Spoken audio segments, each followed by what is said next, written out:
welcome to the Vessel Online. I'm Dawson and And I'm Clayton Cooper. And today we'll be conducting Java Talk interviews with a few people around campus. I believe we both did an interview, didn't we? Yeah, we both kind of interviewed the respective higher-ups of different departments. Me with the theological and you with the theater department, right? Yes. Oh, okay. So I think those two different perspectives are going to be pretty interesting to get into, right? Yeah, that they will be. Dig on this. I got the chance to interview Reverend Dennis Thune before he retires. He gave me some great insight into his time at USF, the legacy he'll leave behind, and what's for him in the future. Let's check him out. Hello and welcome to Java Talk. I'm your host, Dawson DeVito, and this morning we have a very special guest joining us today, Campus Ministries, Dennis Thune. Dennis, thank you so much for joining us today. We're happy to have you. Thanks for having me. So I wanted to lead off right away with a pretty interesting question, I believe. So what's your fondest memory while you've been at USF? Because I know very soon you're going to be leaving us, so I think it's nice to kind of reminisce on the good times you had here. I think that everything revolves around the people. There's certain moments where, whether it was a athletic event, a play, a concert, those moments when that community hits and you think back on those lives and you fade to where are they at today, you know, and so the memories have just been a progression of a lot of people that have touched my life over the years. Is there anyone you think that touched your life in particular the most? Do you think someone that changed you from where you were back then to where you are now? You know, it's interesting. I think you can come to a place like this and be so impressed with the talent. You know, you have professors here that have earned PhDs from prestigious universities, and you're surrounded with talented people. And while it's always wonderful to be able to affirm those kind of achievements, you have graduates doing all kinds of things in all kinds of places. Really, the people that affected me the most is the people that came out of mediocrity, and maybe the best they could do was mediocrity, because they were a single mom and they were working full time and going to school, and yet they made it. And I think the people that affected me the most are the people like that overcame learning disabilities, that overcame financial hardship, the stories that don't necessarily get to be told. Those are the ones that you cherish the most, I think. Kind of building off of that, how do you think your time at USF has changed you as a whole? You've mentioned that there were just a bunch of influences from different people. How do you think they kind of shaped you into the person you are today compared to when you first got here? You know, I came in here very naive. I was, okay, I'll give it a try, and did not think that, well, I said when I signed my contract, I'll try for 2 years, not realizing 33 and a half years later I'd still be here. The fact is that this community is filled with remarkable moments of grace, and it's a power greater than ourselves that has kept us together all these years. There's been this beautiful journey here of encountering God at work in people's lives. And what I like about USF is it never tried to wear its Christianity on its sleeve. You didn't have to be a Christian to attend. So we've always had that cultural contrast between a passion to serve the kingdom of heaven and to affect lives spiritually. And yet at the same time, you know, the day-to-dayness of life was that not everybody bought into that. So, you know, that whole process of interacting with so many people from so many different backgrounds, and then seeing God at work in people's lives, maybe just moving people incrementally in a direction, and other times seeing a profound night and day transformation in people's lives. Boy, you don't forget that. Yeah. Oh, well said. Now, kind of building off of that, you've played such a huge role in the campus ministry here at USF, and I don't think anybody can deny that. So what do you think you're going to be leaving for campus ministries when you eventually fully retire? You know, the word that I would give my replacement, that they will soon be hiring, is that you play a part in a big picture here.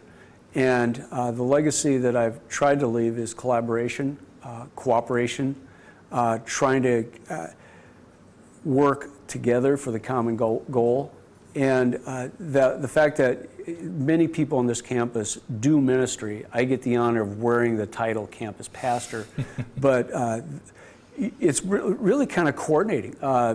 It's like conducting a band, that in the sense that if everybody plays their part, a beautiful harmony emerges. If I'm the soloist, well, that's pretty pathetic. The best I can do is play a triangle or something like that. But when you think about trying to work with the team, and then you see something exciting happening here. Do you think the connections you formed with the current team are going to leave them in a much stronger place? You know, we're all in transition. You know, we're all hiring, we have wonderful leaders on campus, and we're just going to keep working together. And yeah, we've laid a foundation as a team, as the theology department on campus, as student life with the administration. You know, they'll forget about me pretty quickly here.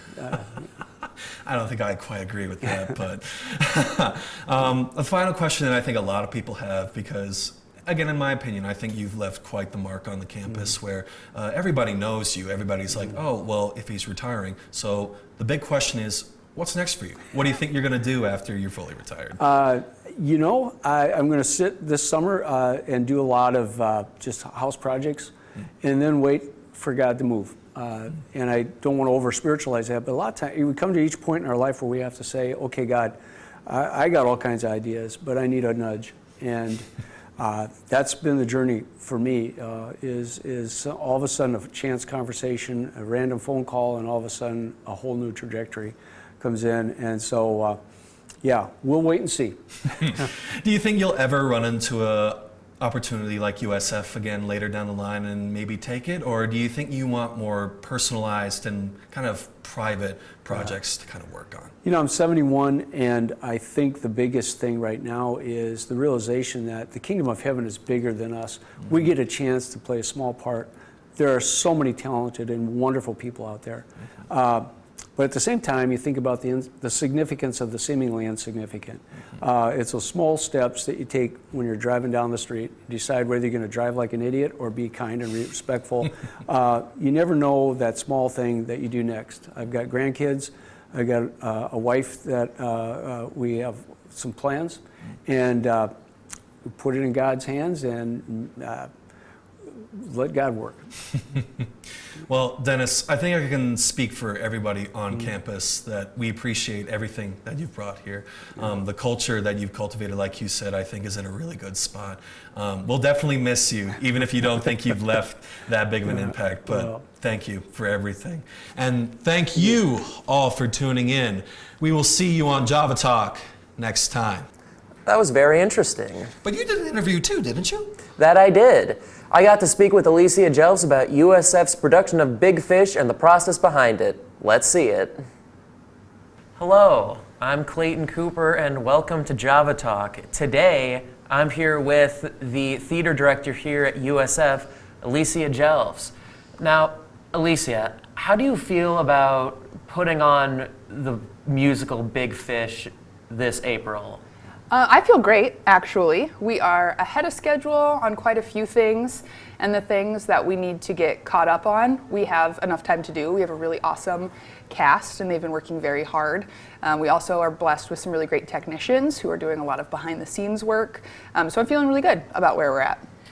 Now, have there been any challenges that have come up this far in the production of the show? Absolutely, yes. With any musical, there's lots of things that come up and things you can't anticipate. One of the things I struggle with is making decisions, just in general, not just in theater. So there's been so many instances where I've relied on my technicians and even the cast to help me make decisions, and they've done a really great job in that. But this show in particular, it transcends a lot of time and spaces, and so making all of that really cohesive for the storytelling has been challenging, but we're figuring it out. Now, how is Big Fish different from any other show that's been put on here at USF before? Big Fish is a stage adaptation of a story that was originally a novel, and then it became a film version by Tim Burton. And the stage adaptation premiered in the early 20-teens. And so it's fairly recent and contemporary. The music's a little bit different than what we've done in the past. We've typically gone more golden era age of musical theater, and this has some more contemporary vibes. It also is a story that incorporates a lot of really fun singing and dancing, but has a pretty deep storyline that goes with it as well. Now, what are you most looking forward to with, obviously, the premiere of the show? I'm looking forward for our performers to have an actual audience. I think they have done an extraordinary job this year of working really hard and being really prepared and being very professional. And so for that hard work to pay off will really come when they have an audience and energy to feed off of. And so I'm excited for our audiences to see the work that the students have done, but I'm also excited for our students to feel that energy and that excitement in the space, and then to hopefully be really proud of the work that they've done. Now, I have heard that there are going to be puppets in this show. What exactly does that entail? So I don't want to give anything away, I guess, at this point, but we did have a puppetry class last fall, and Dr. Brenda Paulson so graciously allowed us to incorporate some of the Big Fish puppetry work into her section. So the students that are working on the puppets have been in the class, and you'll see puppets from time to time in a variety of ways throughout the show in terms of characterization. Like I said, I don't want to give too much of it away, but the students are working on designing and building those puppets, and then they'll be operated by our technicians. So we're very excited to incorporate that academic piece of what we do at USF Theater into our production. So, how did you decide to put on Big Fish? Well, last year, Once Upon a Mattress opened, the second night of the show, I thought, okay, they know what they're doing, they're fine. So I went down to my office and I started looking for the next season's show. And Big Fish has come across my desk a few times in a few different ways. Just I've heard some of the music, I was familiar with the story, and honestly the thing that sold it for me was my husband grew up loving the movie, and my husband doesn't know anything about theater, and so the fact that he was slightly excited about the story, I was like, yeah, we'll do this. But the story I thought had some depth to it, and I really liked how the music would challenge our students and also create space for us to have that puppetry and do some really difficult and Broadway-like choreography. So it kind of checked all of those boxes for us. Thank you for joining me today, Alicia. Thank you, Clayton. That was really interesting to hear about. No problem, Dawson. Now let's head over to Kylie with Kristen Kotis to talk about the Cougar Cupboard. Here we go. Hello and welcome to Java Talk. I'm Kylie, and today with me I have Kristen, and we're going to be talking about Cougar Cupboard. So can you briefly describe what Cougar Cupboard is, or what that consists of? So Cougar Cupboard is our on-campus food pantry, and we serve any student who's in need, anyone who just needs a little bit of extra support, maybe get them through the end of the month. And we're located in the basement of the library. We're open the same hours of the library. It was really important to us to make sure it's as accessible as possible. And actually, we just surpassed our 1 year of being in our new location, which is super exciting. So if you're in the library, we're just right across from the elevator. So you're talking about new location. Where was it before? So Cougar Cupboard actually only moved like 50 feet to the left, but before this past February, we only had shelves located in between the bathrooms, which is like right across from the lower library classroom.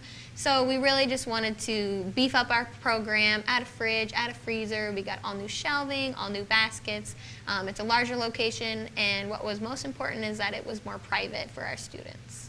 And when you say we, is it like a team of students, or is it just you? So in our office, it's really like a team effort. I take lead on all the projects, but all of our staff is always helping me out, getting bread, checking the cupboard, going grocery shopping. But otherwise, I have a student leadership team of 8 students who really help out. They help with all of our on-campus events, and then they also are on rotation for picking up our bread and then checking the cupboard, just making sure that it looks nice, nothing's expired, and then they pick up our sheets that say like how many items have been taken that week that students fill out. So for the items, is there a certain type of item or certain things that just go better that students like more than others? Is there certain things like that? Well, it feels like almost everything is always gone. Everything goes over really well. What we really like to focus on is items that will offer complete meals. So pasta, sauces, veggies, fruits, and I'll usually do like canned vegetables and fruits just because they'll last longer, so I can buy them in bulk. Otherwise, filling our fridge is super important. So eggs, butter, milk.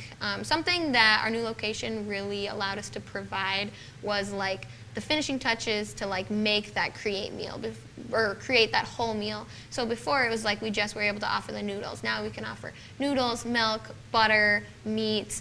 So it's really been great for our students to have that. So for those items, are they all donation based? Like, do you just get donations, or is there like fundraising you do or stuff like that to be able to buy the products? Yeah, so I'll go grocery shopping every 2 weeks and I'll spend a couple $100s, and that's what we kind of provide. Otherwise, we are supplemented by donations. So I've been here for 2 years. It's been really awesome to see, especially this year, our donations grow. So usually we'll have, I'd say about 2 to 3 donations come through a month, which is really awesome. Just through like our community partners. Even some professors and staff will be like, hey, like, I heard about you guys, you know, is this something you would need or that would go well? And I'm always like, yes. Otherwise, we did just have a fundraiser recently where we partnered with Hy-Vee and we did like a monetary match and received a lot of food donations from the community. So it's definitely like an all hands on deck effort. So for your donations, like, where can people bring them? And is it just food donations, or can they like give cash too, or how does that work? So I would say for donations, there's like 3 different kinds. Obviously, we'll always take food donations. Our requirements for our food donations are that they are unopened and unexpired. Even we'll take non-perishable and fridge and freezer. So there's this couple that'll come by. She'll always let me know if they got fridge or freezer stuff, so I'll just run it over to the library right away. Otherwise, other types of donations would be monetary donations. Those like go over super well because that way I can put it in our account, and then when I go grocery shopping every 2 weeks, that's what I'll really pull from. Otherwise, donation of your time is always really great. We're always like needing volunteers, people to help out, or even like just bring stuff over to the cupboard. And you mentioned you've been here for 2 years. So did you start the program up, or did you just inherit it when you came here? I definitely more so inherited it. So in my undergrad, I actually joined, so right when it started in spring of 2021, I was on the like student leadership team, which is how I really got connected. And then when I was looking at working at USF, I was talking with Andrew and I was like, you know, I really want Cougar Cupboard, right? And he's like, yeah. So I've been on it since then, but before that it was just like our director and past employees who kind of started it, and then I really took it in my own hands to like really grow it while I was here and bring it to what it is today. And I know you mentioned picking up bread. So do you have like a partnership with somebody, or do you like buy the bread, like you mentioned getting groceries, or how does that all work? Yeah, so I would say we have 3 community partnerships that are really consistent and true to us. Our largest partnership is with Breadsmith. So the Breadsmith over on 33rd Street, every Wednesday we'll go pick up and they'll give us all of the bread from that day. So we'll use that for the next 5 days, and so I don't even have to buy bread anymore. Otherwise, we have a partnership with Our Savior's Lutheran Church, so they offer another food pantry that we share with Augustana. And then I would, like Hy-Vee, as I mentioned earlier, they've been a great partner for the last 3 years as well. Well, thank you so much for joining us today. That was Java Talk, and tune in for the next episode. Thanks, Kylie. Now let's go to David with local pastor Fred Wilgenberg to talk about New Roots Ministry. Take it away, David. Good morning and welcome to Java Talk. My name is David, and today we're sitting down with the local pastor Fred Wilgenberg. Fred, to start, could you tell us about the organization you work for called New Roots? David, I appreciate this time. I work with New Roots Ministry. It's been a ministry since about 2007. So that's a lot of years already. And we are a ministry that has a ministry motto of being a springboard for new Americans and their churches. And so we work with, yes, people that are immigrants and former refugees. We work with their churches, which is now about 55 churches, different churches in Sioux Falls, a number of them from Africa, several from Asia, countries, Central American countries, as well as Eastern European countries. And so I enjoy my work with that. A big part of my job is we offer the chaplain service for Smithfield Foods in Sioux Falls, which is one of the big employers in Sioux Falls, roughly 3,700 employees there. And we've been there in part because about 85% of the employees at Smithfield Foods are born in other countries originally. And again, as many from Africa, as Asia, as Central American countries and Eastern European. So it's an amazing place. We also do some other chaplaincy. We do some training through a ministry called Timothy Leadership Training. We offer that. And through that, we have raised up 3 and soon to be 4 bilingual people that become chaplains at a smaller level, but on some of the area commercial farms. Just a few other things we do quickly with New Roots Ministry. We do driver training for new American adults. We do some mentoring, strategic planning. I love to hang out with people if they would want to hang out for a few hours, or even youth groups on a Saturday afternoon, working in stores owned by immigrant former refugees, or even getting to know them on the streets and the parks and like that. So having a great time for about 8 years now, New Roots Ministry. Wow. And how would you get involved in your ministry if people in this town wanted to? Yep. They can check out our website, SF, and then the words newroots.com, or certainly just text or call me at 605-376-6330. Again, the website, sfnewroots.com. Yeah. Over the past few years, you've asked USF to help you create media content for your website, right? Yeah. Why did you choose USF? Yeah.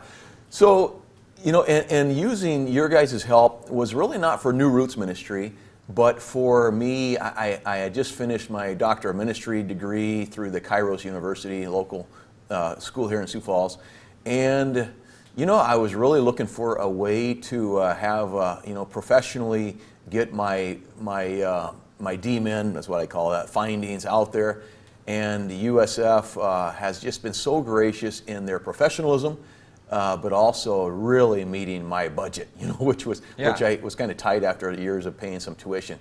And you guys have been great for that. And then not only that, but even then in kind of continuing developing some podcasts and other things to kind of promote continued, you know, my studies what I feel really passionate about. So that's why I turned to you guys, professionalism and really, you know, being budget conscious. Yeah. So you've been working the ministry field for a while now. How did you get started? And did you always know that you wanted to be in that field? You know, that's a really good question. I would say probably since my middle school years even, I felt a draw to ministry, but not gospel or spiritual ministry, you know, at that time. But that kind of developed over time. I got a degree, an undergraduate degree in agribusiness, and I was in the livestock nutrition and feed sales field for about 4 years, having got an ag business undergraduate degree. During that time, sensing more of a call to spiritual ministry, but really not to be a pastor of a church. Well, I went to the local seminary, which was actually a neighboring seminary very close to USF here, and graduated from there way back in 1998, I think, 97, 98. And I did serve in a church for about 3 years, and it was a great time. But yeah, I really felt a call to more ministry to those who struggle or just, and not even really new Americans at the time. That's kind of, I did a ministry called Center of Hope for 16 years, more in Sioux Falls, and then working with more new Americans the last 8 years. But I really loved it. It's been a passion of mine. Wow. And to close, can you maybe just share a quick testimony or maybe one of your favorite Bible verses or stories? Love it, yeah. You know, my testimony, it's not what I would say is a dramatic born-again experience like some have had. I've envied that at times because some people have some really cool stories. At the same time, I've also appreciated that I haven't had to go through perhaps a really hard time in my life. I've really always known of God and His love. I was raised in a Christian family and really blessed by that, actually. So, you know, John 3, Jesus is talking to Nicodemus, and He talks about, hey, unless you're born again, you know. And, well, I suppose I'm born again because Jesus said we have to be born again, you know, and where the Spirit really fills us. And, well, I think that has happened over time in my life. So that's kind of my testimony. It's just been, I think, just a thing over time, but I've really been blessed to always know of God and His love. I want to share just a Bible verse, of just a few real fast. One of my favorites, well, the whole chapter is a great one, Romans 8, but this is really important to me. It says, "There is now no condemnation for those who are in Christ Jesus, because through Christ Jesus, the law of the Spirit of life set me free." That's the Apostle Paul. It's me, it's each of us as we accept Him. "Has set me free from the law of sin and death." Wow, that just gives me hope, because I know how human I am, that I'm not ever condemned by God, but purely by His grace, I'm His child. And that's just been a major motivator. I want people to know how much love and grace God has for them. So that makes me think about even, 2 Corinthians 5, it talks about ambassadors of Christ. Wow, that God would want me to be, as a mere human made saved by His grace, to be His ambassador through whom He makes His appeal. And that He would even, I think it's Matthew 9, entrust in me to work in His fields, and me, again, a mere human being, that He would give me some responsibility in that way. It's just mind-boggling and fulfilling to me. Yeah. Well, thank you, Fred. Thanks for joining us today. Thanks, David. Now, Dawson, it sounds like you have a little something else prepared for us today. That I do, Clayton. Sit on this. I got to speak with the Associate Director of Student Life, Aiden Ejau, about the past year at USF and how things look for the future. Let's take a look. Good morning and welcome to Java Talk. I'm Dawson DeVito, and today we have a very special guest from Student Life, Alan Ejau. Alan, thank you so much for being here today. Awesome. Well, thanks for having me. Glad to be here. Oh, of course. So I'm going to start right away with a pretty simple question. How are things going so far for Student Life this year? So far this spring semester, it's going really well. Students are excited to be back. We've just seen some really great opportunities for students to be engaged, and we're just glad to have them back this semester. You talk about student engagement, and I know Student Life does a whole lot behind the scenes. What are you trying to introduce this year that's new and getting students engaged with Student Life? Yeah, so this semester what we're trying to do is really push for student leadership. We really want students to be engaged and involved, and then really just growing their leadership skills and finding who they are.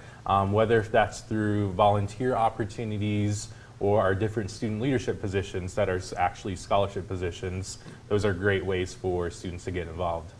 Would you say the activity you've had this year is better or worse compared to other years? What do you think? I would say this year, I would say it's been average. It's been pretty steady compared to other years.